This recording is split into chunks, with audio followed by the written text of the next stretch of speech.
Okay, well, I guess it's time to start. We're at 1:30 exactly. So I have managed to get all my electronics to talk to each other, finally. So you won't have to, a little bit of a less scripted lecture today. So anybody have any questions about anything before we start? All right, question. Yeah, right.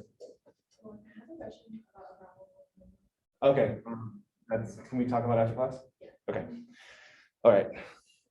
So we're in chapter 2 now. We're talking about atoms. And so atoms we can break down into smaller particles, kind of like how a sprinkle is a sub-donut particle, right? You can pull a sprinkle off a donut. You can pull different particles apart from atoms. And atoms are made of three main types: protons, neutrons, and electrons. So we learned about Rutherford's atomic model before for the atom. The model we use nowadays is called the quantum mechanical model, and we'll talk about it much more detail later. But atoms are made of protons, neutrons, and electrons, and the protons and neutrons are found in the majority of the matter of the atoms in what's called the nucleus, the center of the atom. So most of the mass by about a factor of 2,000 to 1. And then the electron cloud is surrounding the atom. And the nucleus is positively charged, has protons and neutrons. Neutrons have no charge, at least overall charge. Protons and neutrons are made of smaller particles called quarks. They're both made of 3 different quarks. Electrons, from as far as we can tell, is a fundamental part. So electrons have a -1 charge. By -1, I mean -1.6 times 10 to the minus 19 coulombs. So an amp is a coulomb per second. So that means later on you can hear of Faraday's number, 96,045 coulombs in a mole of electrons. So that's how we figured out the charge of an electron. That and in the plum pudding model, they found that out. So protons and neutrons. Proton is the same charge as an electron, but opposite. It's positive instead of negative. And elements, so we have the periodic table here. And some of the questions I had, yes, you can always have a periodic table in front of you. Actually, all the tests, everything is open book. So here's the periodic table. And if you look at it, you might notice a few things.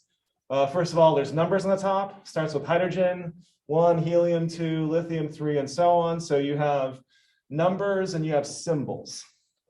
So the number is the atomic number. Z, in this case, it's the number of protons. So if an element has 1 proton, it's hydrogen. If it has 26 protons, it's iron. If it has 79 protons, it's gold. So the number of protons defines an element. And this is for nuclear chemistry. You don't see this much until you get into nuclear stuff, although we talk about it now in the beginning class.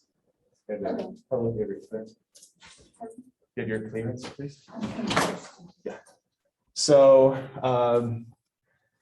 you have the atomic number on the bottom. You have a chemical symbol. Actually, the atomic number and the chemical symbol are actually redundant.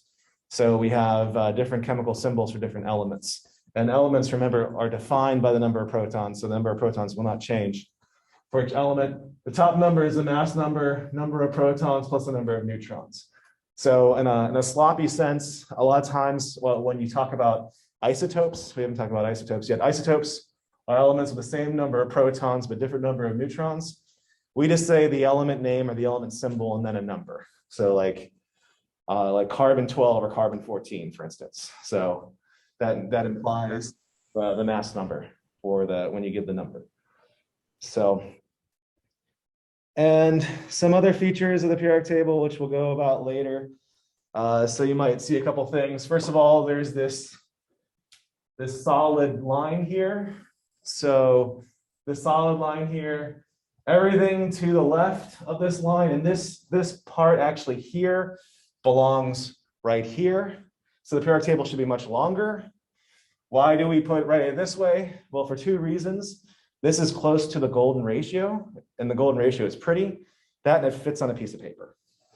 So that's kind of the 2 reasons why we do it that way. So these are metals, and these are nonmetals. So and metals and nonmetals have general properties. So metals tend to be shiny. They tend to conduct electricity pretty well. They conduct heat really well. Then they're ductile, that means they're bendy. Then non-metals on the other hand, they don't conduct electricity pretty well.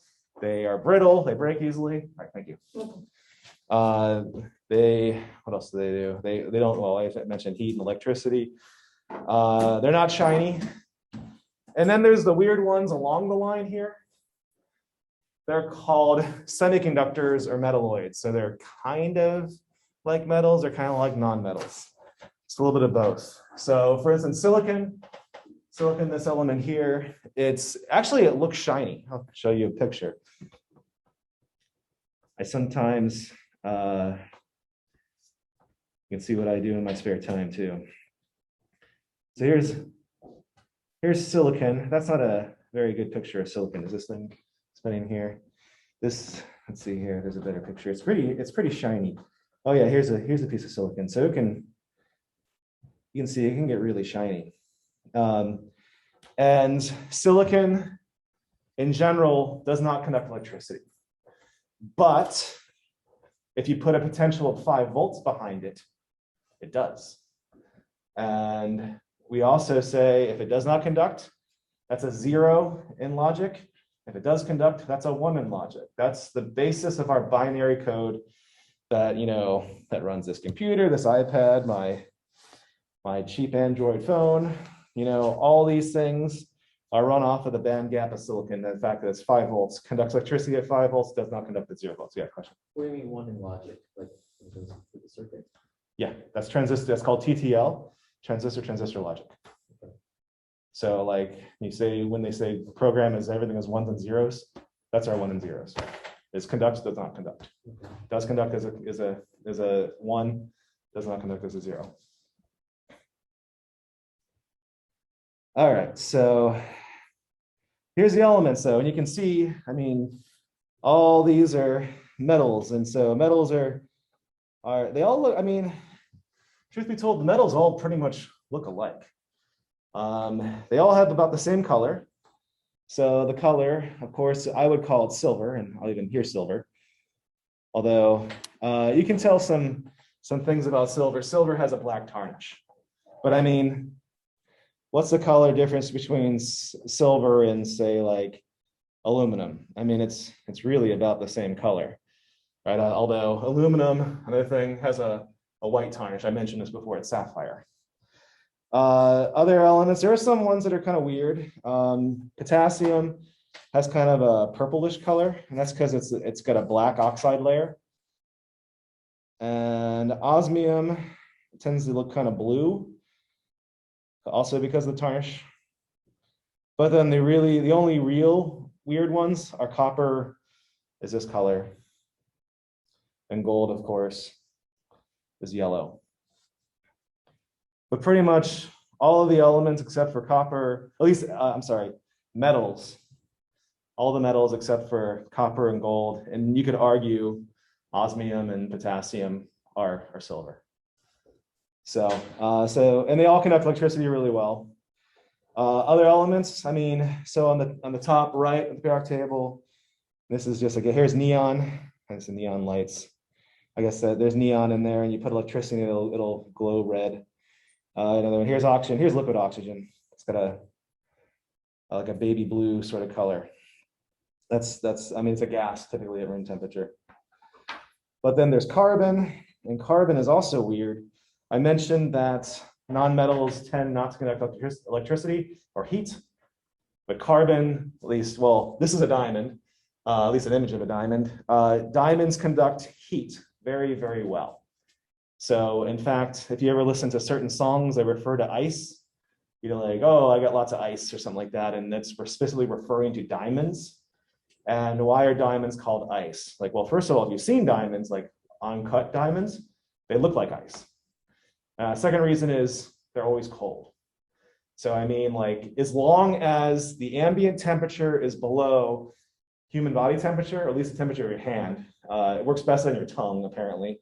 I haven't handled a huge diamond with my own hands, but apparently one of the tricks is to take a diamond and put it on your tongue, and it feels cold. And it's because diamonds have a very high coefficient of thermal conductivity. So it just conducts heat away from you and feels cold. And the trick is to do it fast. Like, oh, feel this. Like, oh, it's cold. Like, give me that. Like, see, it's a magic rock. It's always cold, you know. Because if you hold on to it, it'll equilibrate, and then it won't feel cold. So, yeah, question. So I've heard that it can burn. Can it burn? Oh, yeah. Yeah, you heat it up hot enough with oxygen, it'll burn. And also, it's brittle. You heat it up, it'll crack. And carbon also, do they have graphite here? No, they don't. There it is, block of graphite. So, oh, really? That's cool. Graphite is a conductor. Okay. So graphite is actually a conductor. Another thing we didn't expect to conduct that does conduct is DNA. DNA conducts electricity. So, and what I will, soon you'll find out, there's nothing like chemistry class. I'll tell you a rule, and then I'll tell you an exception to the rule. I'll tell you an exception to the exception of the rule. So that's chemistry. I am not making it up. Chemistry is an observational science. We observe things, and then we try to make sense of it, kind of thing. But the logic is it's all simple logic. Or does anybody want to see an element? What element would you like to see? Plutonium. Oh, okay. That one's a little hard to see. Do they have in metal form? I guess they do. Oh, no, they. Okay. Plutonium. Okay, there's a battery case. Okay, so they don't have the plutonium itself. I've only seen plutonium in solution. It's like in water. Yeah. Yeah, uranium. Here you go. It's a silvery metal, just like most other metals. So, all right. So, but going back to the elements, so we have the chemical symbol and the atomic number on the bottom.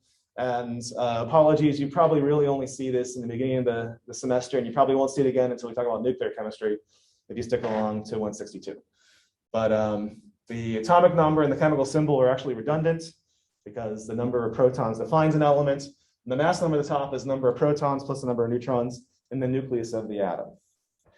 And we have different number of, well, you can have, for elements, you can have different, well, all the elements have this actually. You have different number of protons, I'm sorry, different number of neutrons in the nucleus.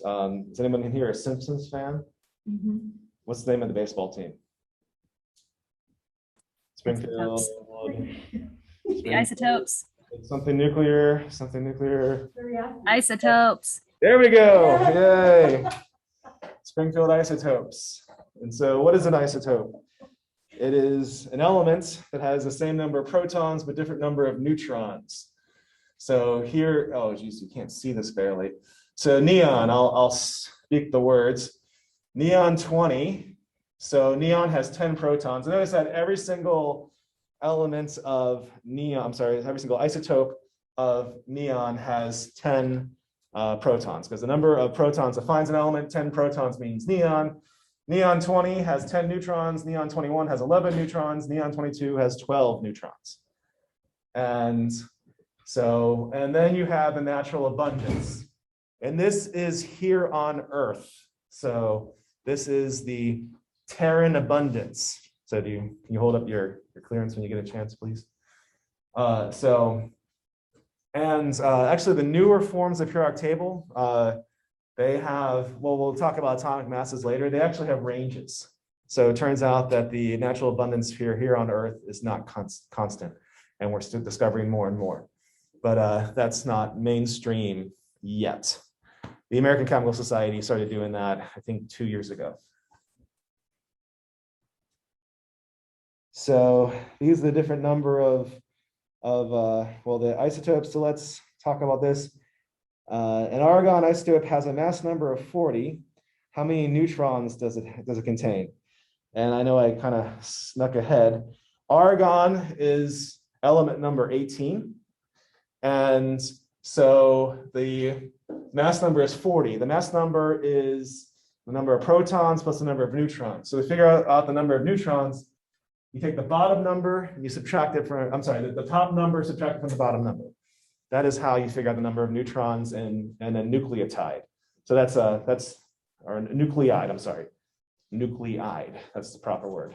The specific isotope. If you talk about one, the word one for a single isotope is a nuclide. So yeah. Can I ask you an argon question? Okay. Is that possibly combined with silver in terms of used as a cauterization? It probably would not react with silver. You might be able to get it to react with fluorine, but not with silver. Thank you. So, and argon is also known as a noble gas. It's hard to react. So, in ions, so these are atoms. So we talked about atoms. What about ions? So ions are, I'm using the quotation, finger quotation marks, the zoomers. It's a charged atom, and that's also known as an oxymoron.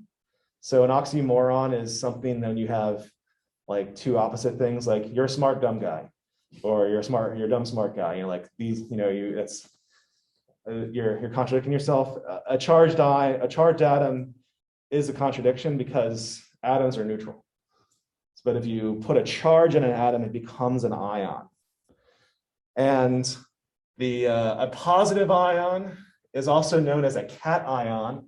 So it's not cation, cat ion, like the image, the cartoons I have on my shirt, those cats, a cat ion. And the way that you make an atom into a cation is that you have electrons removed. So remember, changing the protons changes the element. So you can rip protons off and you can add protons to atoms, but it's really hard to do. And electrons are much easier. Question?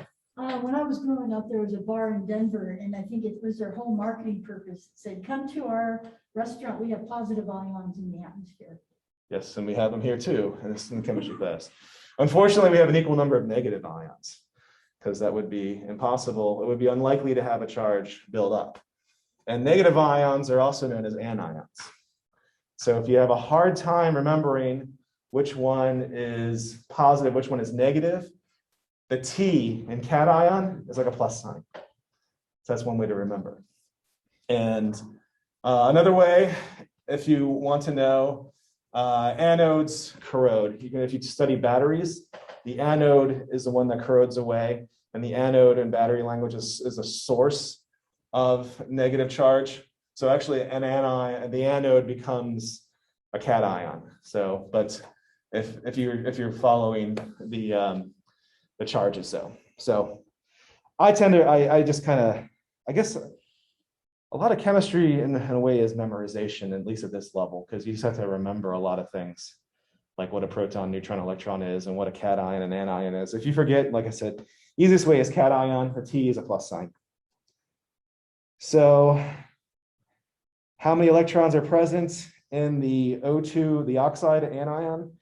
And notice that we had, so this number here would be the mass number. This would be the atomic number. The charge is over here in the top right. And -2, oxygen has 8 protons. So that means an oxygen atom has 8 electrons. So an atom always will have the same number of protons, the same number of electrons. The -2 means there's 2 extra. So it's 8 plus 2 or 10 electrons. So, questions so far? Okay, and so now we have, go back to the periodic table.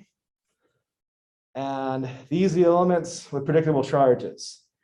And unfortunately, sometimes when I'm teaching this class, I talk about a lot of things all at once. You're like, do I have to remember everything? And the answer is no, you don't, at least at this point in time. So we're like I said, chemistry is a observational science, and we try to package it up in a way that it makes more sense. So as you grow in your understanding, if I were to come in this class and say, all right, today we're going to talk about vector calculus, and we're going to talk about the eigenvalues of the matrix, and it all comes in, we're going to talk about the math, and then we're going to talk about the chemistry, and your brains would explode, right? So we just we try to organize it and build up to it. So actually everything relates to everything else, but Also with this, we're kind of introducing you to something, and then we'll talk about it more in depth later. Hence, this is the introduction part of the chapter of the courses. So the first column of the periodic table, except for hydrogen, although it's listed there, the first column here, these are known as the alkali metals. So alkali metals, and if you're wondering where a lot of these names come from, is actually from alchemy. So Isaac Newton, for instance, he was an alchemist, and maybe some of you growing up, I was in grad school when these came out to show my age.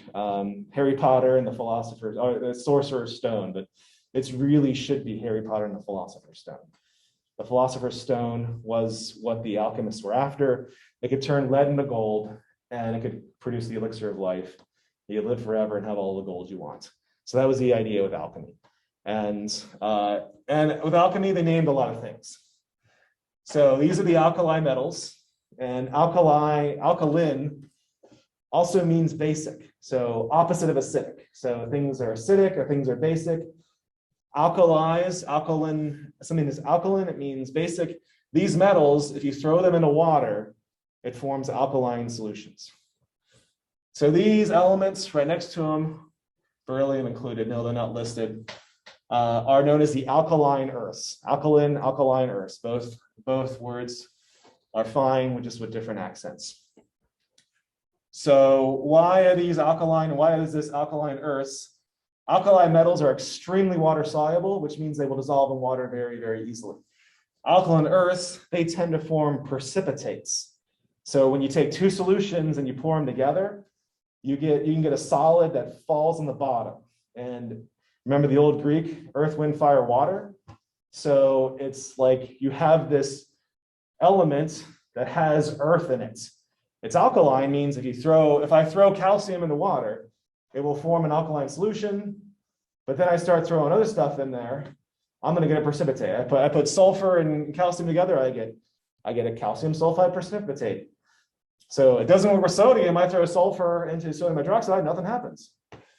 But calcium, I get a precipitate. So this is then an alkaline earth. So it drops down solution.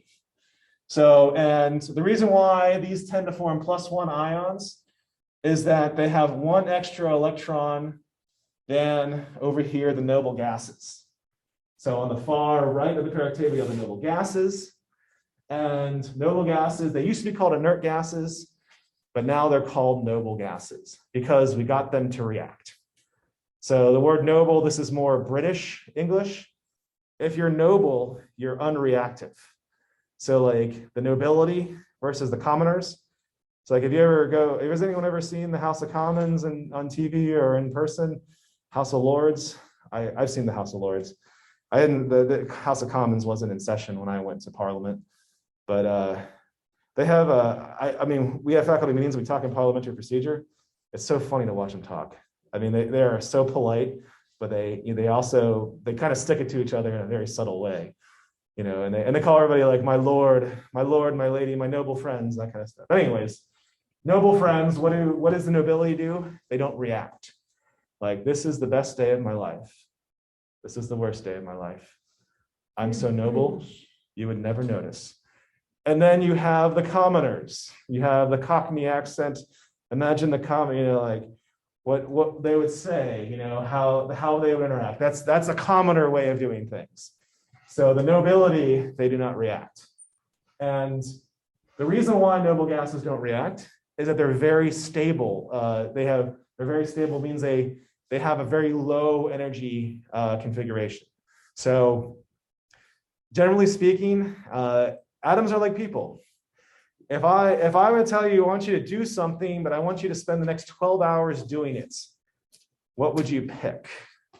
Would you pick sitting watching Netflix? Would you pick sleeping? Or would you pick, I don't know, doing jumping jacks or sprinting upstairs? No, you're going to pick the lower energy way, right? So same idea, atoms and elements, they would prefer to be low energy, and these are just low energy.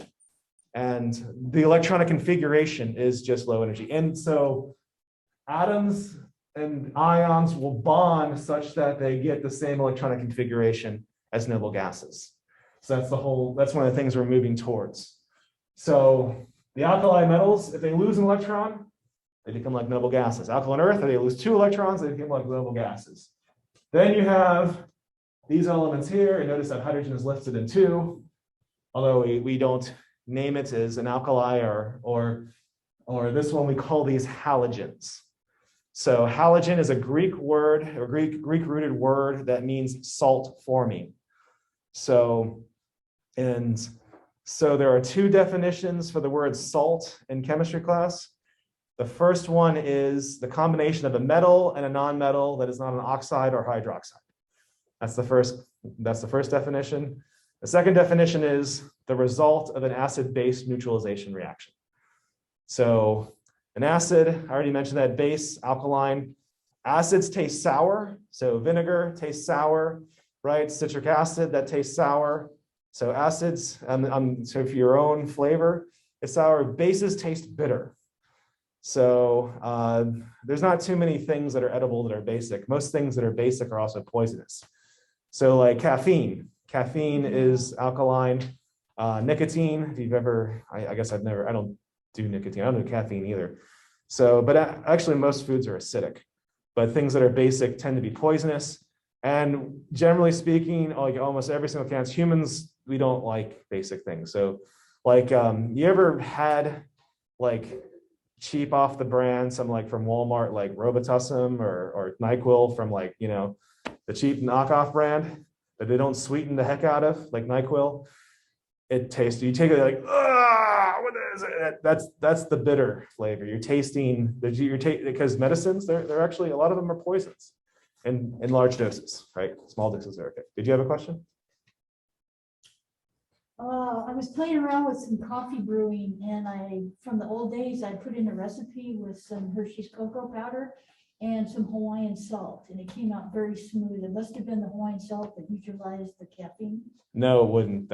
I don't know how the flavor profile would look there. Okay. But talking about salt though, is salt acidic? Does it taste sour, or does it taste bitter? It tastes neither. It tastes salty. Right? So salts are no longer have the properties of an acid or a base. So that's something you will learn in the future classes. Okay, and obviously this, what I just mentioned, in the past 10 minutes is much more complicated than this. So this is an intro class. We're going to mainly deal with bonding with either like the alkalis, alkaline earths, maybe a few of the transition elements. So this block in the middle here is in the transition elements, sometimes called the D block, because that's the D electrons. We'll talk about that later. The ones down here not listed are known as the rare earths. At least the top one is the rare earths, and the bottom one are the actinides. So lanthanides, also known as rare earths. Bottom number actinides. The actinides are all radioactive. So we tend not to deal with those on a regular basis. Maybe uranium and thorium a little bit, but generally speaking, we don't deal with the actinides in most chemistry and most industries. So we will talk quite a bit about the P block here. So we'll talk quite a bit about that. And these follow, also I didn't mention, but I guess I was hoping you to get the gist of it. These columns, so the oxygen family, oxygen column, they tend to gain 2 electrons. The nitrogen family, they tend to gain 3. And I say the word family because also known as group, family, column, the periodic table. Oh, and a period is a row. The periods are rows. So I say family because they have similar properties. So let's see here, I'll go back to my pretty periodic table. So here's a family right here: copper, silver, and gold. And wait a second, why are these a family? Copper is red, silver is silvery, and gold is yellow. So how are they the same? Well, they're similar by their chemical properties. The periodic table is arranged such this way because of electronic structure. And if things have similar electronic structure, they tend to have similar chemical properties. And copper, silver, and gold are all very similar. because they're not reactive, right? So question. So silver conducts electricity too. Silver is of an element is the best conductor of electricity. So there are better conductors, but of the 118 elements, silver conducts the best. How is it that copper doesn't conduct if you're using it in the Copper transformer? does conduct electricity. It just doesn't conduct as well as silver. Why not gold? If we ever meet the creator, I will ask that. I have like 60 years or something. Yeah, God willing then. Hopefully longer of quality life. So, I mean, again, chemistry is an observational science. I can only report what we observe and kind of why we think that way. So, but we also, I mean, I mentioned the word noble. We actually use chemical properties in our everyday life and we don't even realize it. So I remember when I proposed to my wife, it went something like this. I said, "Darling, I love you. My love for you is as strong as iron. And because of that, I'm going to give you this iron ring as a symbol of my love." And some of you are smiling and laughing. Why is this funny? Why was that a bad thing to do? Because iron is reactive. I mean, wouldn't that be a better way of giving rings though, right? I mean, like my love for you is strong as iron, but if you don't care for it, it'll get flaky and lose its luster and then fall apart. You know, but you know, no, of course not. I gave a gold ring. You know, why gold? Because gold is unreactive. So gold is a magic substance. First of all, it's yellow. Secondly, it doesn't react, right? So you get gold that survives generations. And diamonds are magic rocks that are always cold. So we've been giving diamond engagement rings for a long time. Actually, there's from the Roman times. So they have diamonds set, not cut diamonds, uncut diamonds on gold bands. So that was a long time coming. Maybe And platinum evaporates. not very fast. So the rate of evaporation for a platinum ring would be a very long time. But the thing is, the kilogram defined as a hunk of platinum, if that changes a lot of things. So if the kilogram changes, for instance, the joule changes. Mm. So joule is a kilogram meter squared per second squared, right? So if you change the mass of a kilogram, then you change the energy unit joule, and you do not want the joule to change. Whereas, I mean, I should have brought my rings. I thought about that. I was driving to work today. I was like, I should have brought my rings. My wedding ring is platinum. Oh, it's a platinum palladium. It's 950 platinum, so it's 95% platinum alloyed with a little bit of no, it's not palladium. So, but it's if I lose a couple atoms of platinum from that, I'm not going to notice. Whereas a kilogram, that's bad news bears. Okay, so that's the general gist of it. And I mentioned about bonding, and bonding is more complicated. But you'll learn about that in future classes if you go and study more chemistry. So let's talk about chemistry and medicine. And so the elements for life, sometimes you say we're looking for CHON, and so it's carbon, hydrogen, oxygen, nitrogen. So if you look at what living creatures are made of, and we just say CHON because it kind of sounds something that it's almost like a word. But by mass, if you look at the human body, by mass, we're 65% oxygen. And by atom, we are mostly hydrogen. We're 62%, so about a quarter of us is atoms are oxygen, and about 60% of us are hydrogen. Why is this not surprising? What do we have a lot of? I guess the movie Dune is coming out, and this is important I'm excited about that movie. What do we know about the human body? What are we made of? Quite a bit of water. Yeah. So not surprising. So, but we're also referred to as carbon-based life forms, and carbon, we're 18% by mass, a little less than 10% by atom. So Carbon, though, carbon is a weird element. So carbon, unlike silicon, so people say, oh, we can have silicon-based life forms. My opinion, no. What's unique about carbon of all the other elements, it forms straight chains. So if you were to throw 20 atoms of carbon into a vacuum chamber, which I've done, it'll form a straight chain. It'll just form just 20 atoms of carbon just up in a line. If you throw 20 atoms of silicon into a vacuum chamber, it'll form kind of a football shape. So it'll form this kind of prolate blob. So you will not be able to get, so a lot of structures of our body are straight chains. So our amino acid strings, or I guess proteins are blobs, so I guess that would be fine with silicon. DNA, I know it's a helix, but it's a long chain. If you made DNA out of silicon, it would be a blob. Your cell membranes, they're phospholipid bilayers. They're two molecules thick, the phospholipid. For animals, they tend to be about 26 carbons in length.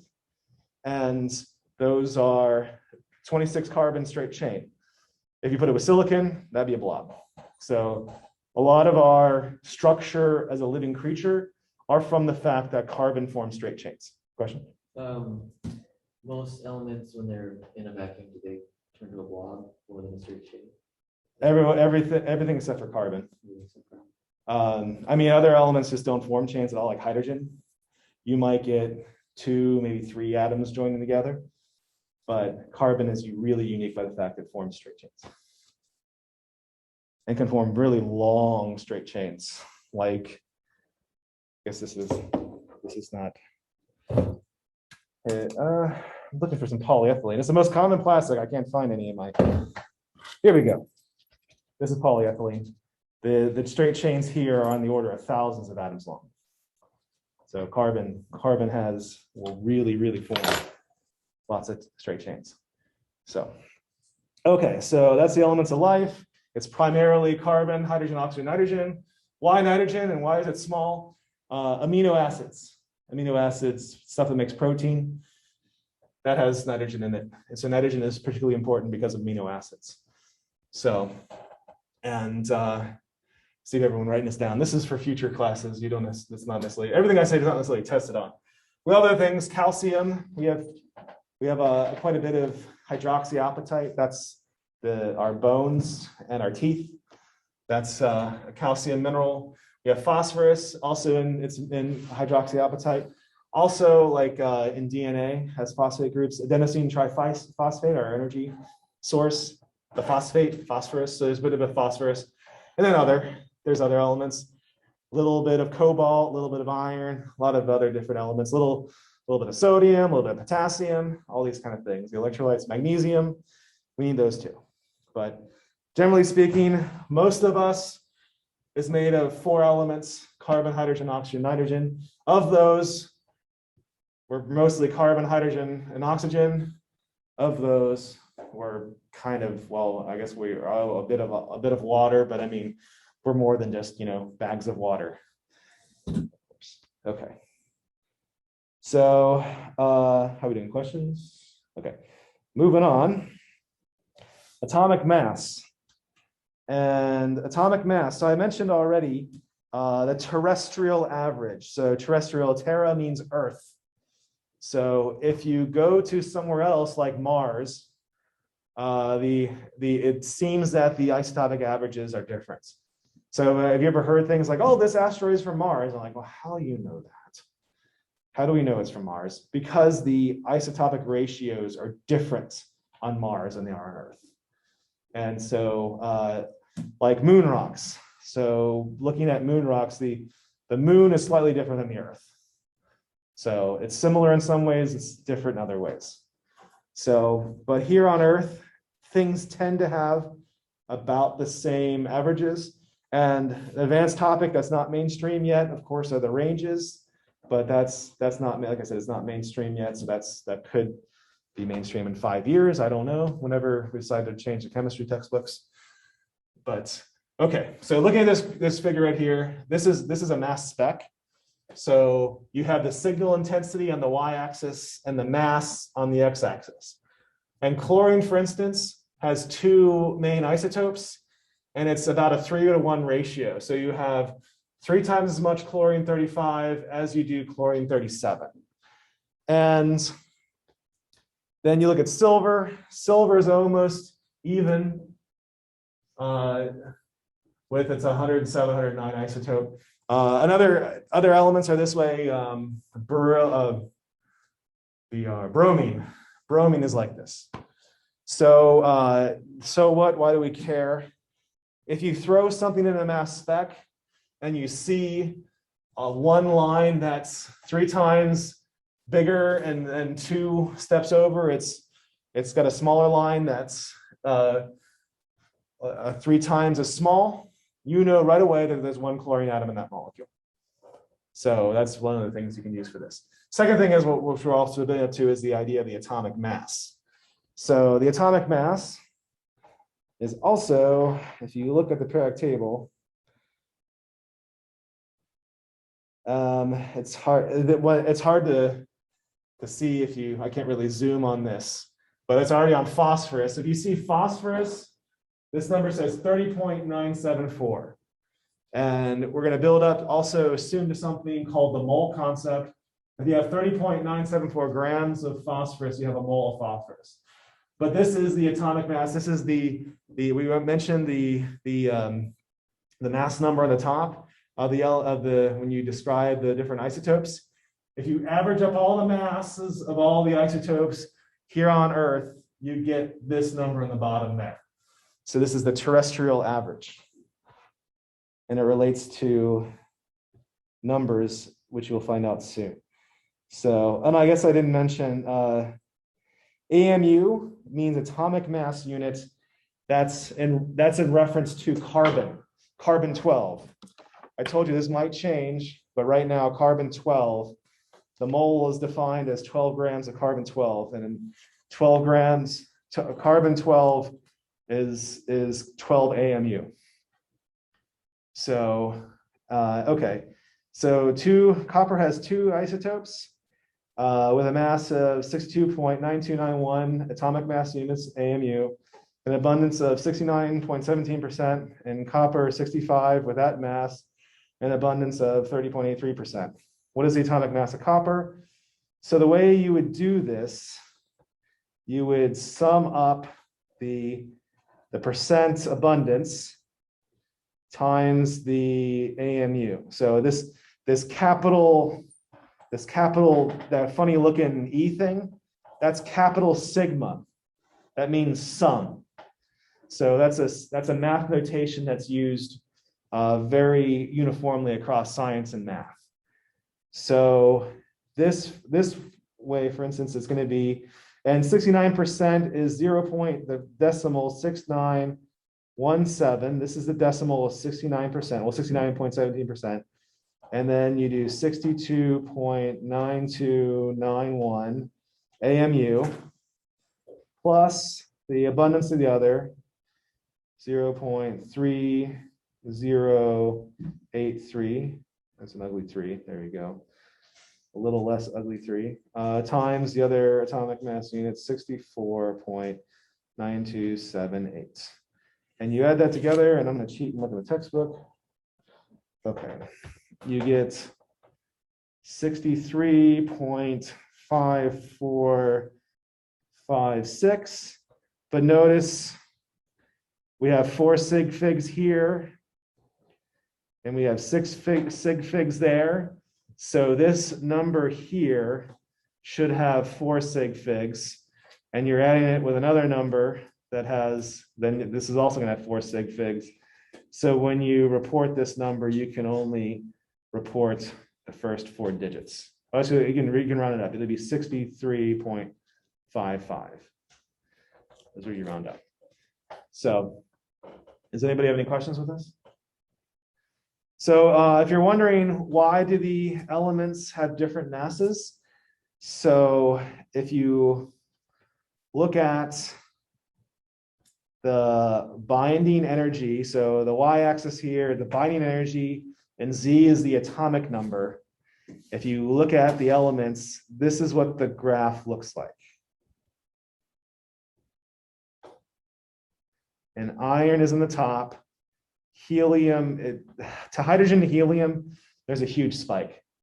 But then it maxes out at iron, specifically iron. So it's be 52. So, but which means this is element, iron is element number 26. So, but where most of the elements come from, well, after the Big Bang, there were only 4 elements created. And by atom, the universe is mostly hydrogen. It's still mostly hydrogen. Hydrogen, helium, lithium, and beryllium. It's debatable. Some people say lithium and beryllium. It's pretty, the general consensus, if that doesn't even matter, but the general idea is that those 4 elements, certainly hydrogen, helium, maybe a little bit of lithium and beryllium, not much, were formed in the Big Bang. The rest of them are formed in stars and or collisions of neutron stars. So, and everything less than iron, everything less than element number 26, if you fuse it, so nuclear fusion is when you bring 2 elements and you join together to form 1 element. That's exothermic up to iron. And then after iron, nuclear fusion is endothermic. So it absorbs energy. So what happens with a star is if the star is big enough, which is about 3 times the mass of our sun, if a star is that large, it has enough energy to produce iron. So the sun will never have enough gravitational pull and pressure to be able to create iron. So, but what happens though is in the stars that are 3 times solar mass or more, they start to form iron in the core of the star. And the problem with iron is if you fuse iron, it's endothermic, you have a gas, stars are gases, and we haven't learned this about gases yet, but if you take energy, if you decrease the temperature, like so endothermic means decrease the temperature, gases shrink. So you get to the star, starts to build up iron in the core, and then nuclear fusion is happening, and the star's core shrinks, and then it shrinks so much that it collapses in on itself.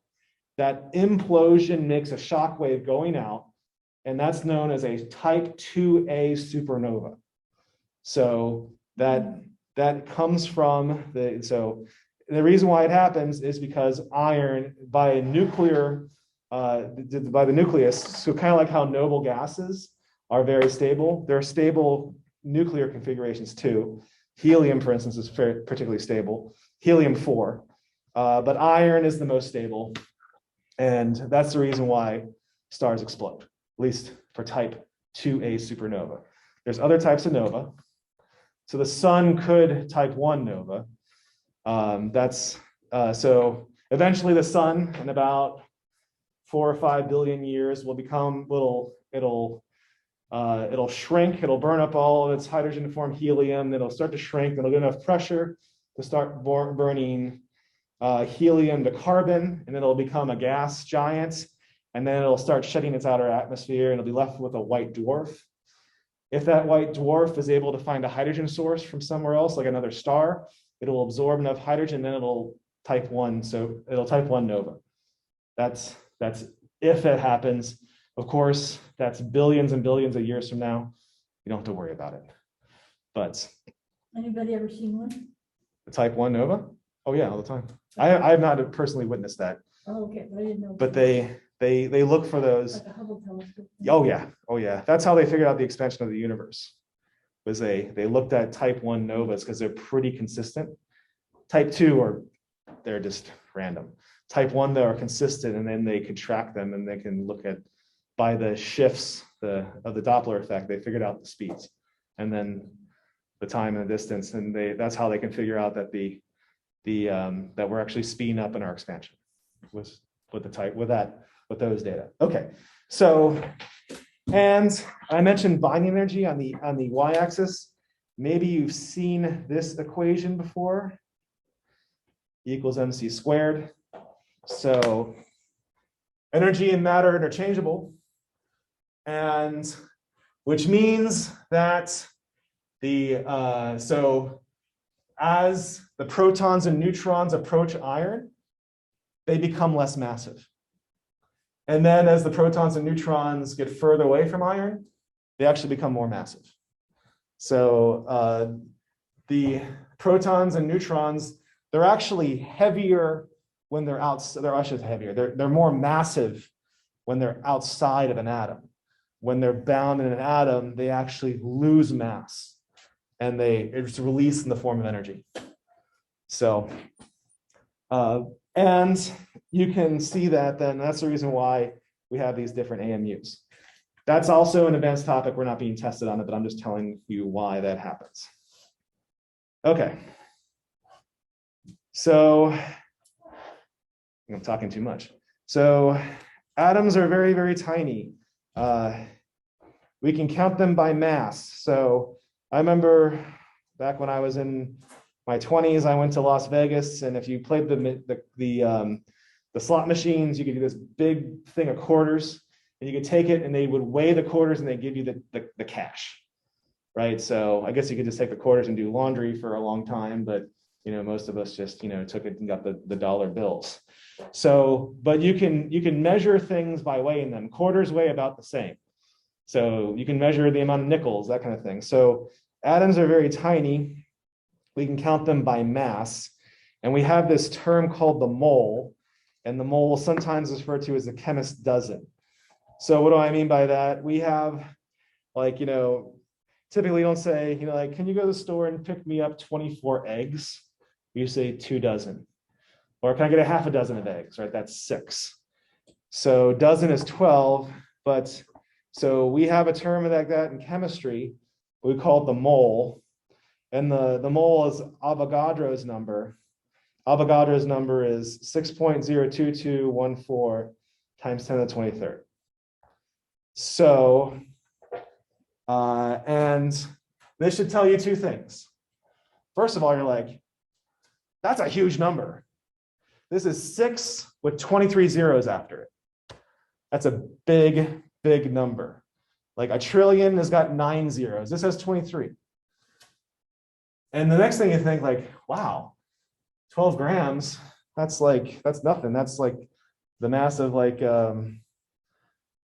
probably like 3 of these the tips here of my Apple Pencil, right? So next thing you should think is like, man, atoms are tiny.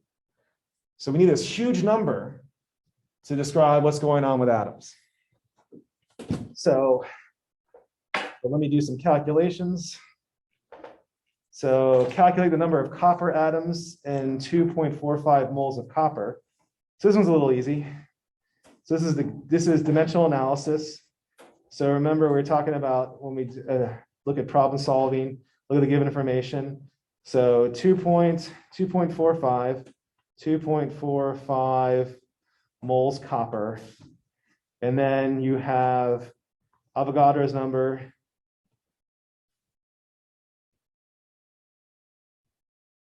Let's just say it's going to be copper. So the units on the moles is just, the unit is just whatever you want. Like what's the unit in a dozen? Does dozen refer to copper atoms? It can.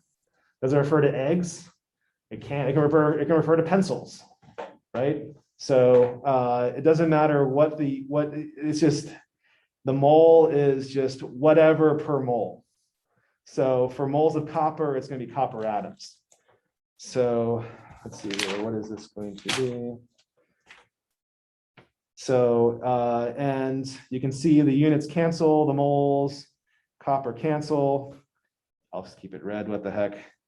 And you get 1.48 times 10 to the 24 copper atoms. So, anybody have any questions with this? Yep. Okay, and do some more. Calculate the amount of carbon in moles. So now we went from moles to atoms.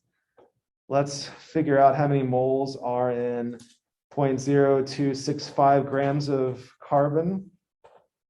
So this one we're going to solve by dimensional analysis. 0.0265 grams of carbon, and then mole carbon, and it's 12.01 grams carbon. And where am I getting this number from?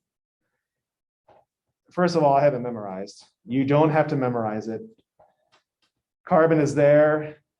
I guess it's 12.011. I don't know. I guess I'm just. So you multiply that across and you get, and the grams carbon cancel, and you get 2.21 times 10 to the minus 3 moles carbon. Sometimes you would refer to this as 2.21 millimoles. So, because the milli is a 10 to the minus 3, a millionth, I'm sorry, a thousandth.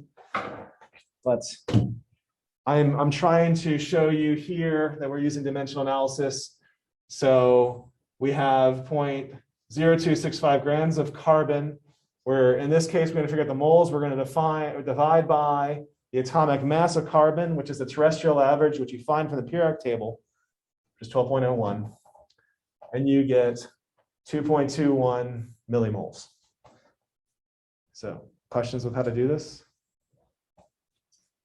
When you're converting, I noticed from the last lecture, when you're determining what to convert down to get to what your solution needs to be. Yeah.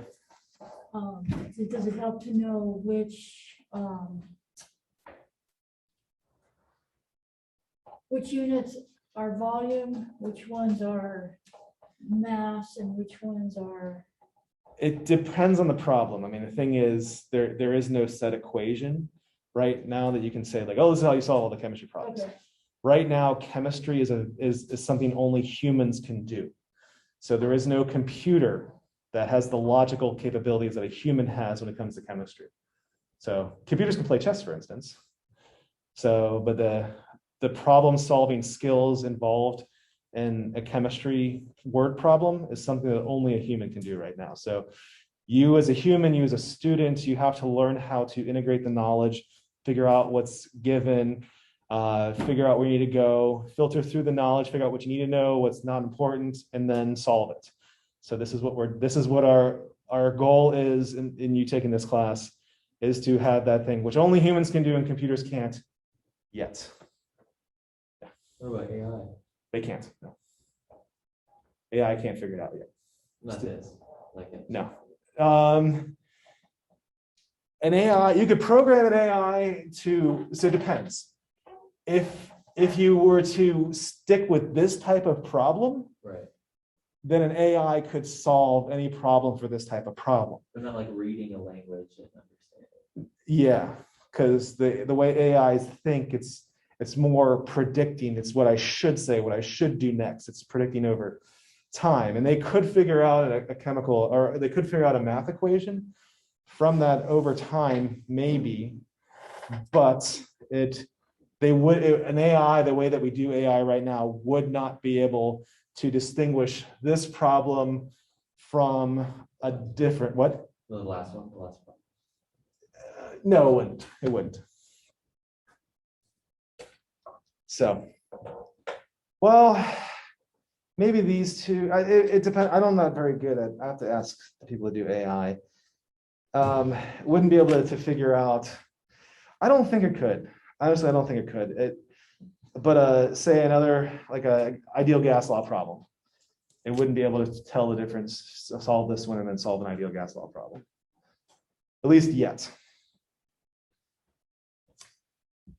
So as long as we know chemistry, we can beat computers at chemistry, we're still safe, right? The true Turing test. Okay, so, and now maybe we're going to build up to some volume.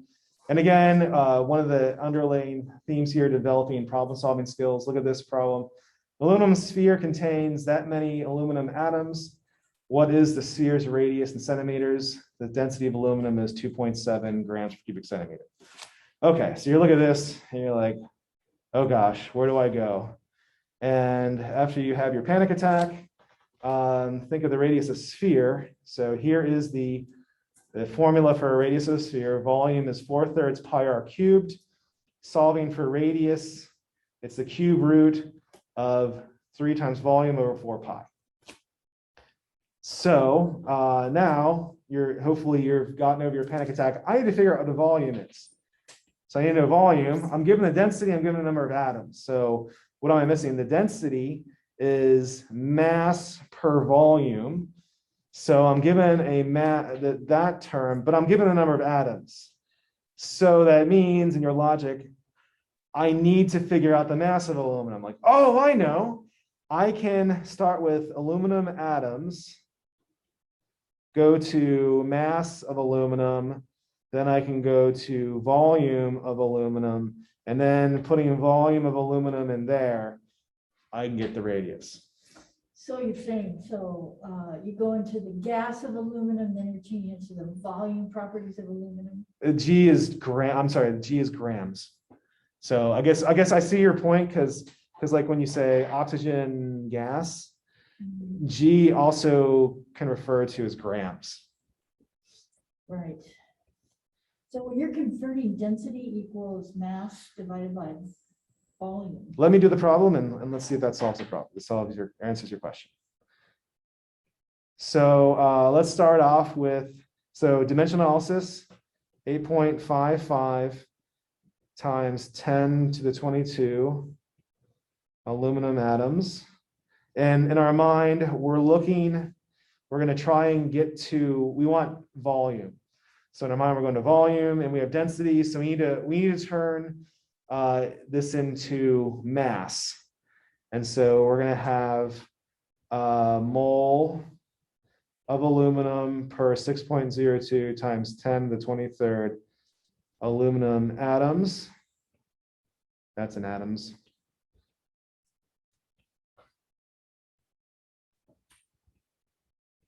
So now we're going to get moles of aluminum and then, is it 27? What is the atomic?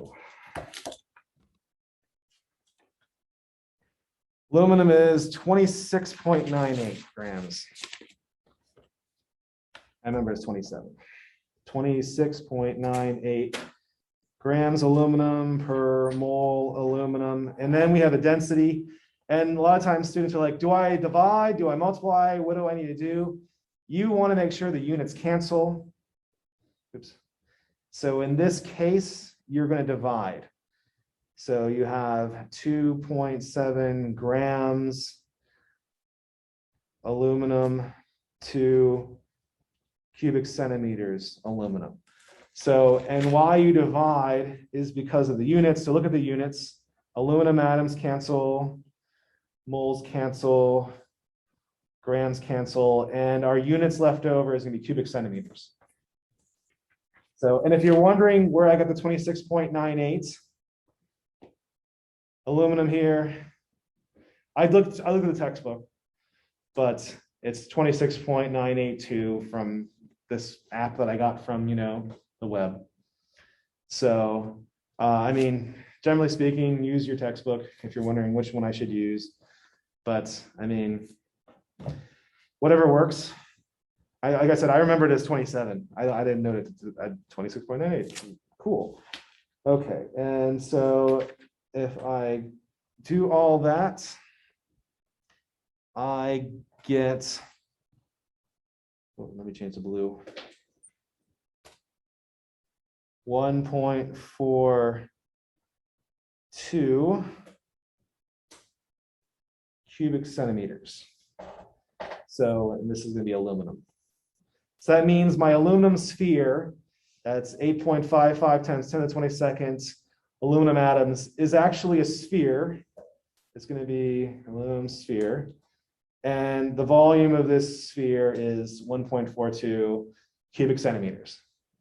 Now I plug this into this equation here.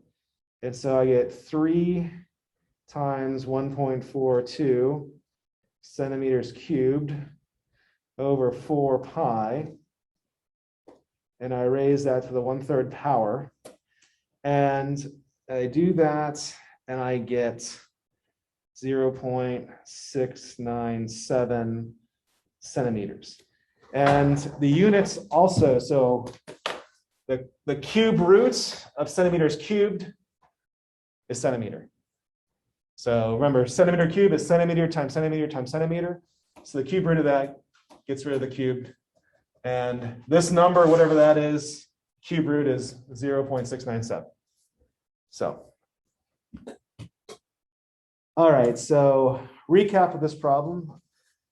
Not all problems I do a recap, but so recap of this problem. We have a sphere. We know how many atoms are in a sphere, this sphere, and we want to know what the radius of the sphere is. We have the density of aluminum, but by using dimensional analysis, we can look at the number of atoms, which is given to us, and the missing information that we need to plug in is we need to turn atoms into mass.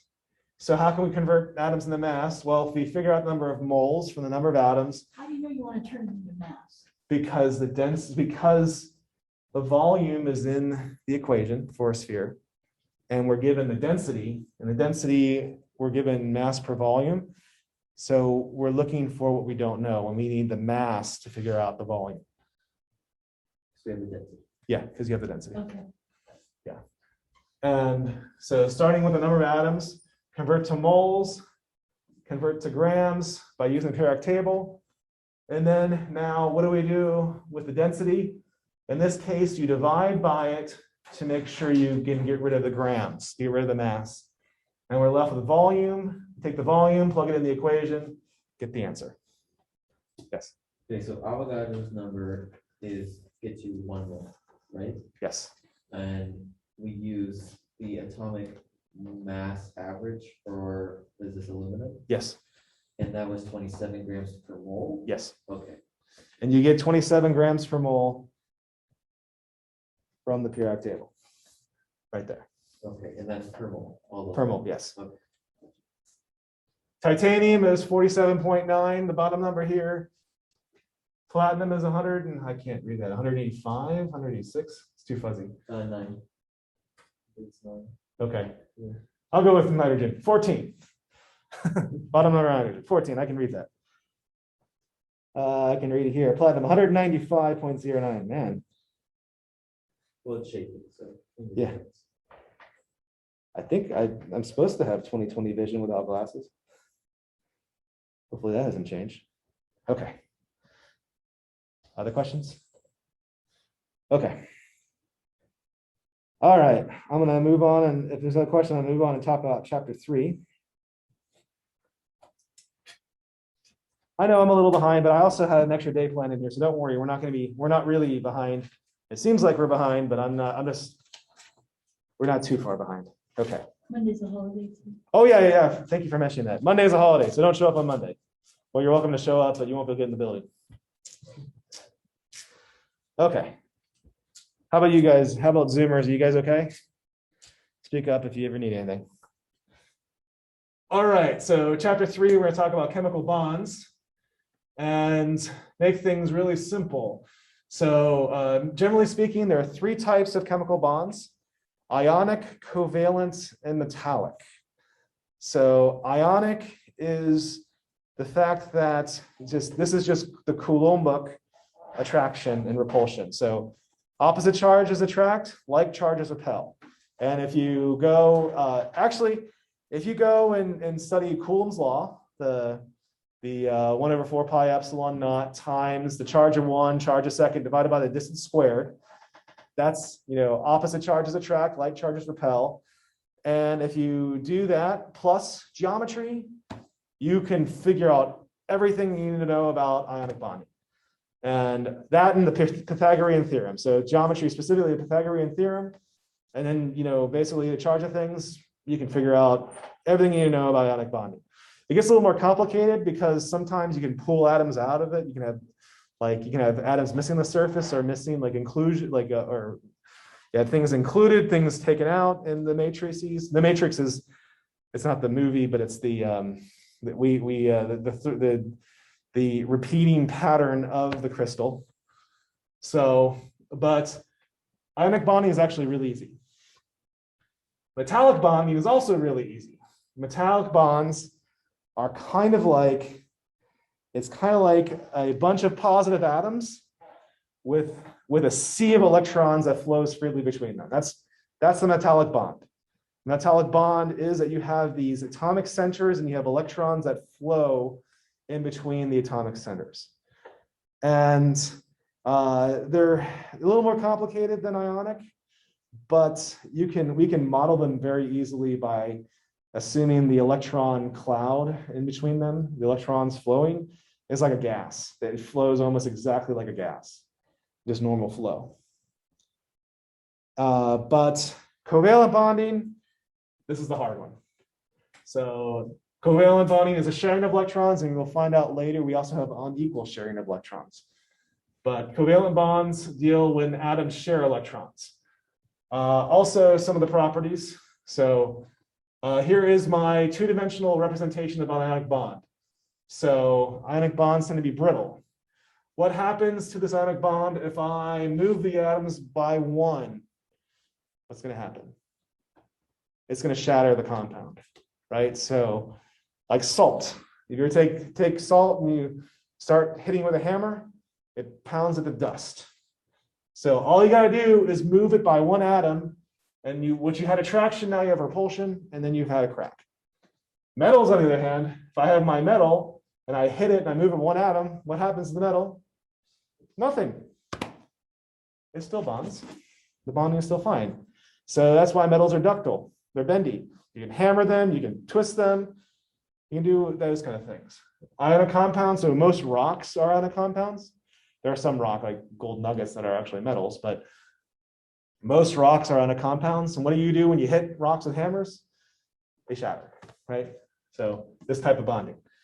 And covalent bonding, they're sharing electrons here. So here's chlorine. I guess chlorine is an element.